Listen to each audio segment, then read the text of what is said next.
13 years ago, when we first started our vegetable garden here, I only got one crop. So we planted once for a regular summer annual vegetable garden, and that was it.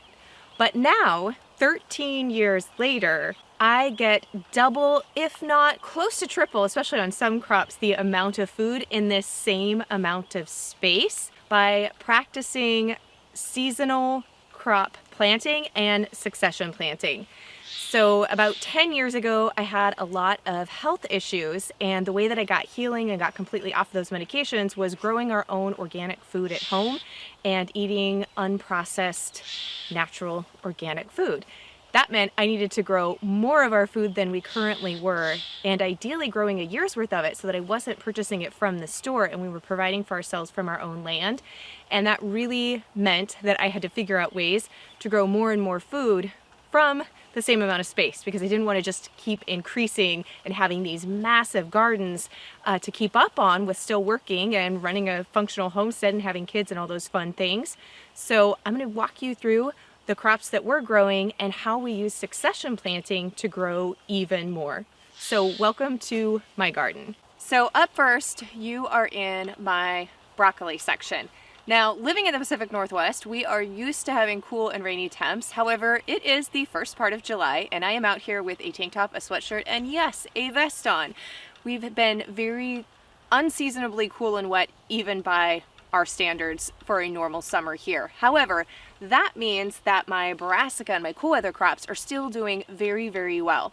So this is broccoli. This head I'm just getting ready. I'll actually be harvesting this today, probably for tonight's dinner. But I put in a early season planting. So these plants went in the ground the first part of April. But one of the things that I do to take advantage of the space is I do intercropping. So in here I have got onions in between these broccoli and cauliflower plants, which are brassicas. And I will be taking these out over the next week, but these onions will be continuing to develop, and these I won't be harvesting till about around the first part of August, about another 4 to 6 weeks. So after the onions come out in August, I'll still have enough time to get a third crop in of a faster growing cool weather crop or a fall planting of something. I'm not sure if I will be doing carrots or if I'll be putting in some cool weather lettuce, maybe some radishes. I haven't completely made up my mind yet. I'll actually decide that as we get a little bit closer. But just in this one strip, you can see I'm actually getting 3 different crops in 1 year from this same amount of space. Now, one of the things when you're growing broccoli is we're really wet right now and we're still cool, and the slugs love the broccoli. They've probably plagued my broccoli worse than they have anything else this year. I haven't had much trouble with worms and the moths on the broccoli, but the slugs are actually on my cauliflower right now. So I'm going to show you my favorite way, and it's been the most effective way to keep the slugs at bay. So this is just some dish soap with a cup of water, and if this grosses you out, wear gloves. I would much rather get rid of these stupid slugs than have them destroy everything. So if they're up on a leaf, like you can see this guy, he's done quite a bit of damage to this already. This is a cauliflower plant that has not grown its head yet. You can just kind of scoop them off in there. And then I'm going to just make sure, nope, I've got one more in here. And people like to say, oh, sprinkle with eggshells. Well, maybe my slugs are super powered, but eggshells have never deterred slugs for me. This is the best way that I found and most effective. And I usually just go through once a day in the morning. If it's wet out, you can do it. They'll stay out all day long. Ah, there's another one. Going in after him here. There we go. But they'll drown, and then I'll just go and dump this out in the woods or wherever. My chickens don't tend to like the slugs, so I don't even bother, and I don't have ducks. But this has been the only surefire way that I have found to actually keep the slugs at bay so that they don't destroy everything in the garden. So here I have my garlic, which I plant my garlic the first part of October usually, and this will be ready to pull probably in about 2 to 3 weeks, depending on the weather. These are soft neck red and Chilean garlic, so as soon as the soft necks, as soon as they start to fall over the stalks, that's when you know that they are ready to pull and cure. And at the end of this video, I will make sure and post a link for you. I have a video on how to harvest and cure your garlic and onions, really big if you plan on storing them year round. So these guys will be ready to pull shortly, which means I will have an opportunity to put something else here in their spot for a fall garden crop. Ideally, you're not following a root crop with another root crop if we're following crop rotation, but I don't know if I'll have time for, like, ideally, I would be putting in here something that was in the bean or pea family.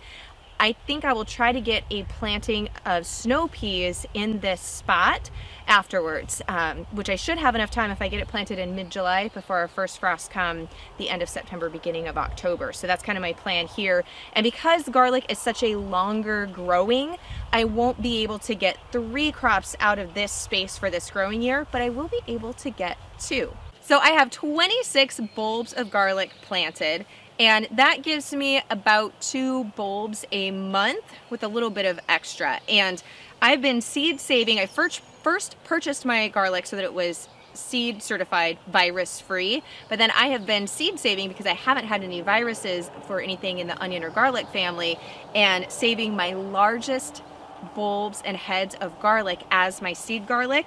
So that is why I can plant 26, and that will take us through an entire year. Maybe there's been a few times at the end of the year I might have to buy just a bulb or 2 from the store before these are ready, but these ones are so large, as you saw how big that is, that this should take us through an entire year. Now my onions, on the other hand, I seed started the majority of these onions. Onions, when you're starting them from seed, take the longest of anything. They take an extremely long time. So I seed started both the Copra and the Patterson onion, and then I worried that I didn't maybe quite have enough onions, and so I actually ordered a blush onion. They're all storage onions. So I know that I want to be able to store our onions using root cellar techniques just in our pantry and in our house. I don't have a basement or a garage or a root cellar yet, so I need to make sure that they're a good storage variety. So I always do storage varieties, and all 3 of those are a long-term storage variety of onion. And so I've got multiple rows here, and these were put in the ground the mid-April, and then the ones that I ordered, those were put in the very first part of May. So this area right here, I actually just have quite a bit of dill that has self-seeded. The rest is just some weeds that I have not gotten pulled up yet, but I'm saving this area because I'm going to be doing my fall planting of carrots here. And I'm going to be planting those the end of July, so just about 3 to 4 weeks from now. And those I will be able to overwinter in the ground. I'll be able to mulch heavily and be able to just keep those in the ground. So that can be another really great way if you don't get your ground isn't super frozen, like so hard that you can't dig out, which typically that doesn't happen to us. We do get deep freezes and I do get snow, but as long as I mulch my carrots, they will last and I can just come out and pull them up when needed, provided I don't have like 2 feet of snow. We usually do get some snow, but it usually only stays for a week or 2 and then melts, and then we'll have a rainy period and then we may get more snow. So that definitely, using that technique is going to depend on your climate. Now behind me here, right here, this is where I have got lettuce. And this lettuce I actually started growing in February. It's a cool weather lettuce. And I started this inside my high tunnel, which is where I now have my tomatoes and my peppers. But we've been so cool that I've been able to harvest off of this lettuce actually for several months, which is pretty impressive, and is probably one of the few things that's good about being so cold and wet. I do have some spinach down here that has unfortunately already bolted. We've had a couple of warm days in between this really cool wet weather, and it was just enough warmth to make the daikon radish and my Napa cabbage and my spinach and a few of my broccoli plants bolt. So that's why most people don't grow their broccoli or any of those brassicas things that tend to bolt, which just means bolting is they flower and they go to seed.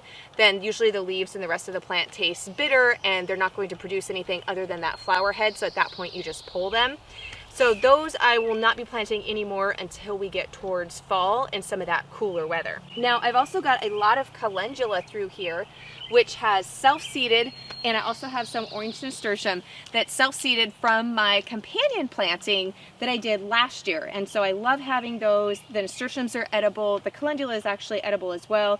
I use the calendula for a lot of natural herbs, and it also helps to repel a lot of the pests that like to come in like cabbage moths and those types of things, they can work really well. But this is my snow peas, which is actually in my hair right now. I can feel those little vines coming out. And here we've got my snow peas. And these, because we've been so cool, they are coming on great. Now, snow peas, once you start to get temperatures above 85 degrees Fahrenheit on a real consistent basis, they usually stop flowering and producing. They don't like a lot of hot weather. So I won't do another planting of these until the garlic comes out, and they'll be small enough during those hot months that it won't affect them. They'll still grow. They won't be trying to blossom until we start to cool down again. So I usually can get 2 plantings in and crops of snow peas. And these, using my companion planting, last year, this is where I had all of my Brussels sprouts. So if you watch that video on growing Brussels sprouts, you can see I've used my crop rotation, excuse me, not companion planting, my crop rotation here with these peas to help fix nitrogen back into the soil, because Brussels sprouts really take a lot of nitrogen out of the soil. So now we'll go to the rest of the garden. And actually, I'm gonna grab a snack really quick. Want a snow pea? Now here, this is actually where I don't have soaker hoses hooked up for this garden bed yet. And so we still just have a T-post here, and I've got my sprinkler on top there, which we really haven't had to use very much because it's been so naturally rainy. But I take advantage of this, and I've got a snow pea that is kind of tied, but is also using this as a support. So I try to take advantage of any vertical space or vertical structures that I have for any type of climbing plant. So I've got another snow pea here, and then here I've got a couple more of my broccoli plants. And if it's early enough in the season and you still have some cool weather, not a lot of hot weather coming where it's gonna go to bolt, after you harvest that main head of broccoli, don't pull your plants quite yet. Because as you can see, you won't get another really large head, but you will get lots of small little shoots coming up. So you'll get another harvest of smaller heads of broccoli off that plant. So you can essentially get at least 2 crops, if your weather holds and is cool enough, on your broccoli plants. In here I also have a little bit more of the intercropping where I have some of those blush onion starts. And then I've got lettuce. And I'm actually letting this lettuce go to seed. I don't have any other lettuce varieties that are going to seed right now, so I'm not really worried about any type of cross-pollination issues with my different varieties. And I love this. It's a heirloom red Merlot lettuce, and of course it's went to seed. It's bolting, which I won't really harvest these lettuce leaves. Once it goes to seed and it bolts, the leaves tend to get quite bitter. They don't have really good flavor. But I'm gonna go ahead and let these flower and then collect the seeds, so I've got my own lettuce seed. Then in this section of the garden, I have, this is another orange nasturtium. As I just kind of let my dill and my orange nasturtiums, of course I use the dill for pickling and eating and all kinds of fun things too, but I also use it as a companion plant. Now this is an orange nasturtium, and this is gonna help, one, it's edible and they're really good, but it also helps to repel a lot of the bugs and insects that like to plague broccoli and brassica, so I'll let that one go. It is right next to my butternut squash, which they don't usually, I don't deal with squash bugs very much here, or vine borers for our climate. They're not just something that we deal with very much, but I still like to use companion plants throughout. So here is pretty much all of my winter squash and summer squash. And so we grow ours in hills. That was just the way that my parents planted, my grandparents planted. So I always do my squash in hills. And so I've got 2 hills of butternut, pumpkin, and then I've got some acorn squash and spaghetti squash. And then these 4 back here are zucchini. We love to eat zucchini, so we do extra zucchini, mainly because you can just use it in so many different ways. But these will really vine out. And if you saw my garden tour from a couple of months ago, I had just planted these. And because we have been so cold, a lot of these warm weather plants, I'm not seeing a lot of growth on them yet. They're kind of just like in hibernation. So as soon as we get some warm weather, they should really take off and grow. But you'll notice between the time lapse between these 2 videos, the weather doesn't always cooperate. And so like my cool weather stuff is doing extremely well. I'm having a prolonged growing season on that. But this warm weather stuff is really in hibernation mode and is struggling a little bit. But it's early enough that it should warm up after the 4th of July. A joke here in Washington State is summer starts July 5th because it's usually always raining on the 4th. So I still have enough growing time. I'll have about at least 60 to 70 days hopefully of warm weather after that point, and everything will take off and flourish. And then this year we're doing a lot of intercropping with using these trellises, and I'm actually really excited about these. So these are my family's heirloom Tar Heel pole green beans, and we're not growing them on poles this year. As you can see, we're letting them go up these hog panels. These hog panels are 16-foot hog panels, and then we've got these metal T-posts here, so we just have them anchored to the metal T-post, and then they bend over. And these are pretty weighty by themselves, so with anchoring them to just one T-post on each side, that's really all the support that they're going to need. Like I said, they're really sturdy. I don't have anything else that's tying them down, just in a little clip here that's anchoring them to these T-posts. So we planted the beans on the outside of these trellises, and you can see they're doing great. These ones are already climbing up. Beans need warm weather in order to germinate and grow, but they don't need a lot of hot weather to grow once you have them growing. They won't survive a frost, but they're doing actually pretty well in our 50 for lucky 60-degree days right now. And then in here, I have been doing some of permaculture design, where I've got cooler weather crops, which once these come up, they'll provide shade. So I've got lettuce and broccoli and my Brussels sprouts on the inside of this trellis. Now right now they're getting full sun because the beans have not gotten quite big enough yet, obviously, to provide a lot of shade. But on the inside of this, after this broccoli comes up, which I'll be pulling this broccoli up in probably another week or two. I'm letting it go just a little bit longer. There's a few of them that are starting to bolt. After the broccoli, I will probably do another thing of lettuce, because most of my other lettuce is going to be close to bolting at the end of its life cycle, so we can continue to harvest the lettuce. Or I may also do some more beets or some carrots. I haven't quite decided yet.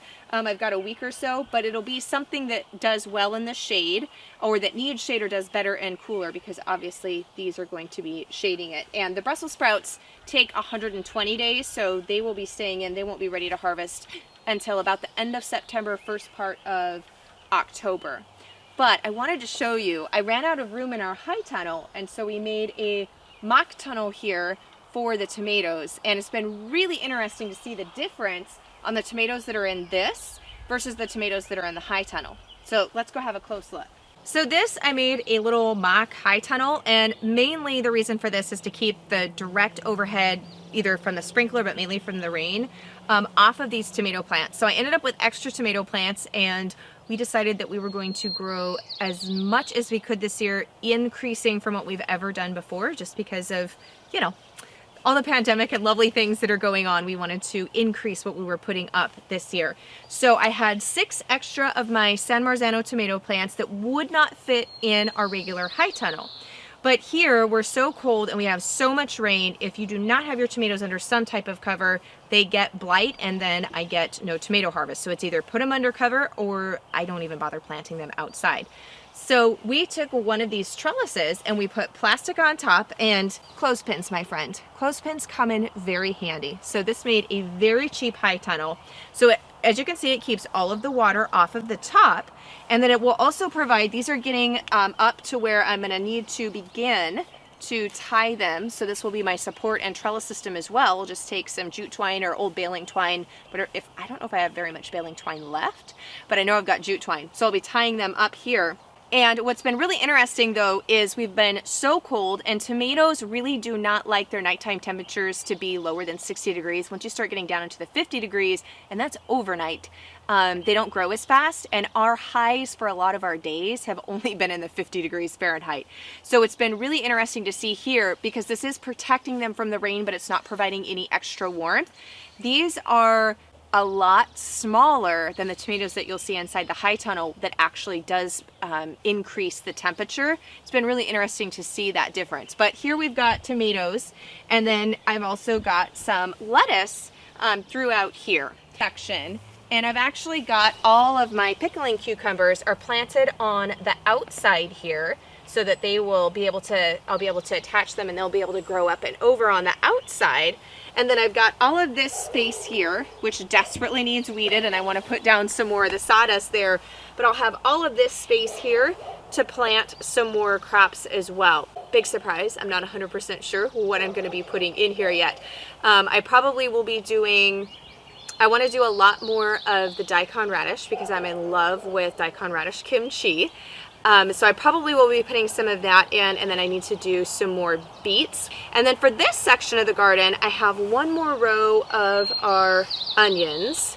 I went a little crazy on the onions, but garlic and onions, I think I use probably an onion more than any other vegetable. Pretty much daily we use an onion in our cooking. So I wanted to make sure that we had enough onions to take us through the entire year, which I definitely will have met that mark for this year.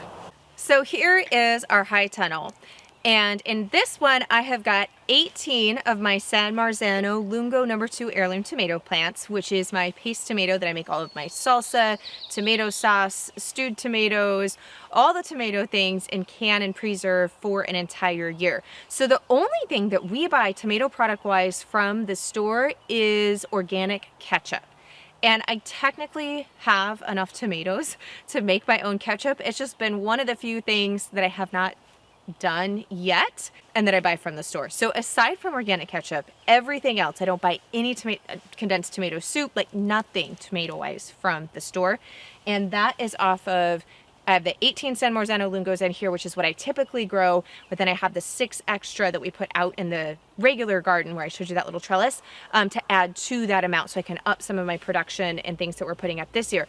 And then I have on this side, I've got 10 Brandywine tomato plants. I've actually got 10 plants of, there are 3 cherry tomato plants in here and the rest are Brandywine. So it's 10 total of the others. And I did not mark them. So I actually don't know until they start to form tomatoes, like, oops, which was the cherry and which was the Brandywine. They have very different leaf patterns. So I know that they're not the San Marzano and I marked those. But when I was planting them, got a little mixed up, which what I was planting what between the cherries and the Brandywines. So, and then I've got 9 pepper plants. So I have got 6 King of the North, which is a red bell pepper that does better in a cooler climate. And then I've got 3 jalapenos. So that is all fit into this high tunnel, which is a 10 by 20 foot structure. So I've got quite a bit in here. But the interesting part, you can see I've got the doors open on the end and the front here, but the roofs and the sides are down. So this provides about 5 degrees overnight warmer. And then during the day, if there's any sunlight, it'll heat up quite a bit more, about 15 degrees, 20 degrees on a really hot summer day. It can be that much hotter in here, especially if I don't have these up for airflow. So it does make a warmer environment, and you can see how much bigger these are compared to the ones that were outside. So that's the difference that warmth makes for your tomato plants, because they love heat. And so they're just doing really well in here. And so I'm really, like, I don't think I could grow tomatoes honestly here very well without having this high tunnel structure. So these were started indoors the first part of March. We're now July 1st, and I have a few green tomatoes on the Brandywine that are just starting to form. So hopefully in a couple more weeks those will begin to ripen up and we'll be able to begin to harvest off of them. And then we did a new garden section. I actually did 2 new garden sections this year to increase our growing space. So what you just saw, that is what we have been growing all of our food off of for the past 13 years, is in this high tunnel and in that annual vegetable garden. And by using a lot of those techniques that I was showing you, succession planting and intercropping and stuff, we've really grown a lot more. But we knew that we wanted to grow even more food this year, so we actually increased our garden space. Let's go check it out. So back here, I am very excited to let you know that all of my heirloom Black Cherokee Trail of Tear beans have come up. The first time I planted them, we were actually too cold and they all rotted. And so we planted again, and the second planting, they're coming up, which is why they're quite a bit smaller than the October beans and our heirloom Tar Heel green beans, which is one of the really interesting things about seed saving. Because my family has been seed saving those Tar Heel green beans and the October beans for generations and over 100 years, and we've been growing them in the Pacific Northwest environment since the early 1940s when my dad came out here with my grandparents, they've really acclimated. So they did not rot, they sprouted and grew, whereas these ones didn't. So it's really an amazing thing about seed saving. As you begin to seed save, those seeds begin to, because you're seed saving from the ones that grow the best, that come up and are the most prolific, etc., for your area. So after several seasons of seed saving, then they become acclimated to your climate. So it was really interesting to see the difference there, planting at the same time, you know, even same bed, same soil, etc. How the beans that have been seed saved from this area for that many years grew a lot better for us. So I will be seed saving these guys, and so hopefully within a few years they will become acclimated to our climate as well. But they did come up after the second planting, so I'm really happy about that. I've got some kale that I added to this area that I didn't the last time I showed you the garden. Didn't have kale here. And I have another planting of daikon radish, which will probably bolt on me, but I already had them in the ground, so we're just gonna go with it. And then I've got more Brussels sprouts, and you can see the Brussels sprouts, they came up quite a bit. They're not deterred by this cold, rainy weather at all. So they're growing really well. So that's what we've got in this spot. But then we got a little crazy, and we went ahead and we added another gardening bed in, which I will be having out for you very soon. So I'll have it in the Growing Your Own Vegetables at Home playlist on how we put in that new garden bed in a quick hurry, and how you can turn lawn without doing any prep work ahead of time into a productive vegetable garden. So let's go take a quick sneak peek. So this is our brand new vegetable garden that was just on 2 weeks ago. So we decided that we wanted to do a corn and potato patch. Now, normally corn and potatoes aren't something that we have grown for, oh my goodness, probably about 4 or 5 years. And mainly is corn. As you can see, these 3 rows are corn. So that takes up a lot of space. And depending upon the variety, sometimes you only get 2 ears per corn plant. Sometimes you can get 4 to 5. And usually we just like to eat fresh corn on the cobs. Corn grows well here. We can get it really cheap from local farm stands on normal years, etc. Same thing with potatoes. We've got a lot of local potato farms around here. It's food that we can get that's cheap, and so we just haven't used our garden space to those crops because they're things we can get locally for a really decent price and still organically. However, this year, with just all of the uncertainty and crops not getting put in for lots of different factors, we decided we wanted to go ahead and put in some corn and potatoes of our own, even though we haven't for a while. So we just put in this bed, and we got them planted late. So ideally, you've probably heard the saying, you want your corn knee-high by the 4th of July. Well, my friend said it's almost the 4th of July, and as you can tell, my corn is nowhere near to being knee-high because it just sprouted. I literally planted this corn 10 days ago. This is where looking at varieties and finding some varieties that have a shorter span. So these are 75 to 80 days from planting time when I should be getting a harvest. So I'm going to be cutting it really close if we get an early frost in September. But we decided we had the space, and we're going to go ahead and do it. So hopefully we'll have that later frost date so that my corn has a little bit more time to develop. But we'll just see what happens. And then my potatoes will go right into fall. The potatoes are not up yet because I just put my seed potatoes in. So this entire row right here, which is a deeper trench, is going to be seed potatoes. They're not up yet. They should be coming up shortly. If you're wondering about these strings that I have on top of my corn, if you are doing beans and corn, for some reason the birds love to pull out beans and corn. Now, when I plant my beans under a wire structure like this or around the poles, not just in bare rows like this, that has really kept the birds from pulling at my beans, which has been great. But I'm obviously planting my corns in row. So we have found that if you just take a string, I just am reusing baling twine because it's what we have on hand, and put it, once it sprouts, just a couple of inches, 2 to 4 inches over top of your row, until the corn is large enough where the birds don't like to pull it out anymore. Now, the birds technically could land and go underneath this and pull them out. It's not really a barrier, but it deters them, and they don't. So we've done this for probably the past 10 years. Anytime I have beans or corn that is not under, my corn never is, but beans in the trellis section, it works really well. So now it's time to go and visit the perennials. So I'll take you to the orchard and then the berry patch. So here we are in the orchard, and the deer have been a bit more adventurous and damaging this year. So we actually, and I have more fruit than ever before, so that's super exciting to see the apple tree is really producing. Our larger trees have hit that maturity point where they're really producing a lot more fruit, but the lower fruit is what the deer have been coming in. So we've just found barrier methods to work the best when dealing with birds and deer. We don't have squirrels here. I know a lot of you deal with squirrels. We do have squirrels, I should say, but they're very few, and they have not gotten into and damaged our fruit. And we have raccoons, but they have not gotten into my fruit trees either. So we found for the deer that just using metal T-posts and then using some of this mesh fencing, this is just plastic mesh, and putting that around, that keeps the deer from being able to get into these lower branches. And then this is up high enough they could nibble on the leaves, and they could, you know, kind of reach a few of these lower hanging fruit, but it kind of keeps them out of these fruit trees. So we definitely had to do this on the apple trees. They tend to like my apple trees the most. They love to bug them.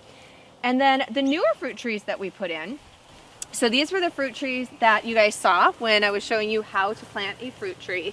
The deer really came in and got those. And unfortunately, when you have small fruit trees and the deers come in, they break off a lot of those lower branches, and they can really affect the shape of the tree and the health of the tree later. They're really destructive to young trees. So they came in, they broke off some of the branches, especially on this lower one, which I was not a happy camper, let me tell you. But they did the most damage to this one. It's still salvageable. The tree's gonna live. It's just not gonna have the exact shape that I would have liked when it's younger, but as it grows, it's okay, it'll come out of it. And so we did definitely had to put completely around them. When they're younger, you can do that. And so we just took, again, this is just plastic mesh, and we just put it encircled the entire tree with it. Some of them I had to put a fence post in just to kind of help keep that upright. But that way the entire trees are completely encased to keep the deer off of them until they get to be a bigger height, and then they can withstand a little bit more of the deer damage without it being detrimental to the tree itself. So here you can see that the blueberries, I just finished netting them last night. So the birds are interesting. They love to pull up my corn and my beans, and they love the blueberries, but they do not bother my raspberries. So we net the blueberries because they will strip the blueberry bushes within a couple of days as soon as they turn ripe. So I net my blueberry bushes, just got them netted, and these will begin to ripen up. I have a couple that are just starting to turn purple on the smaller branches, or bushes, excuse me. So these will begin ripening just in a few more weeks. So usually about mid-end of July through the first part of August, we'll have our blueberries. And then the rhubarb is pretty much done for this year. I won't harvest a lot more off of that, but I do need to get both the blueberries and the rhubarb. I'm gonna be putting down some more composted chicken manure on them. So that will be coming up soon. But these are doing really, really well. And then this is the raspberry patch that I just put in last year. So if you caught that video, that's what these are looking like this year. These are the autumn bearing raspberries. So they are just beginning, they haven't even quite formed their bud clusters yet for the autumn berries. So that's great. This will be my fall harvest. But then I've got raspberries down here. These will begin ripening. If we would get some sunshine, they would almost be ripe by now. It's a little late for them, but we've just been so cool. These will begin ripening within the next week. However, you probably are noticing that I've got yellowing leaves on these guys. And I just realized, my husband and I were looking at them last night, I did not put down any compost manure on these guys in the fall. And I didn't do it this spring either. So that is a sign, if your raspberry bushes start showing yellow leaves in the summertime, then it's a sign usually that you do not have enough nitrogen in your soil and you need to get some nitrogen on them pronto. So I'm going to be putting some composted chicken manure on these guys this week, which will help because they're already sending up next year's canes. So you want to get them with enough nutrition for the next year's harvest this year, which kind of seems kind of weird, but that it'll actually be affecting next year's harvest as well. So I want to get that taken care of right away. So here is the asparagus, and you can see I've let all of these go out and they are ferning, which is going to help establish that root system. These I planted last year, this row right here. So you can see these are quite a bit larger and taller ferns. And then these, itty bitty here in the background, I don't even think the camera's hardly picking them up. That is a second row that I put in this spring. So I'm just letting these go to fern so that they are established and have a great root system on them for years to come. So here is the vertical planter that I've got my strawberry plants in, and then this is my holy basil, and I have some lime basil in here that's going really, really well. And the strawberries, As you can see here, I've got just a few left. I've only been letting each plant produce 2 strawberries because it's its first year. So again, that root system on these perennials can get established. And I actually need to go through and pinch out. Some of these are really sending out these runners, and I don't want them to put their energy into these runners. So I kind of need to go through here and do a little bit of pruning back on these guys. But I'm really happy with this. I have to say we've had a few warmer days. We had a couple of days where we had about 75, close to 80-degree weather, and this did dry out where I needed to water once a day. I went like 2 days without watering and it was that warm and they were really wilted. So I will say as you start to hit those hot, drier stretches where you're not getting any rainfall, you definitely want to make sure that you are filling up this top water reservoir once a day, and then that was sufficient. As long as I fill this up and give it water once a day, then it waters all of these plants. And you can see there's 5 different tiers here and they're pretty deep.